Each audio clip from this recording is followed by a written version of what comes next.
Hi, this is Mike Rankin with CreativePro, and in this video, I'm going to show you how to export a color layout from Adobe InDesign to a Grayscale PDF. With my document open here in InDesign, I'm going to press Command or Control E to bring up the Export dialog box, and under Format, I'm going to choose Adobe PDF Print, and I'll just save the PDF to my desktop.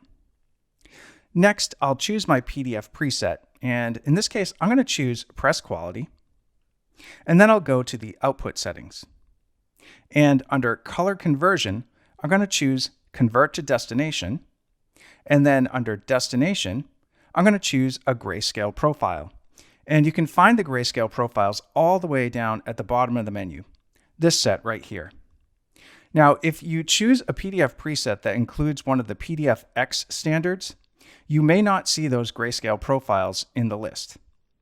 So I'm going to set the standard to none, and then I'll get my full set of Grayscale profiles, and I'm just going to choose S-Gray and click Export. And my PDF opens here in Adobe Acrobat. And because I converted all the colors in my layout to that Grayscale profile, there's no color information in this PDF. Everything is pure gray and will print only on the black plate. Now, there's one more thing I want to point out back in InDesign. If you find that objects and text that are filled with 100% black in your layout look a little lighter in the PDF, it might be because of a preference. I'll go to InDesign, Preferences, and choose Appearance of Black.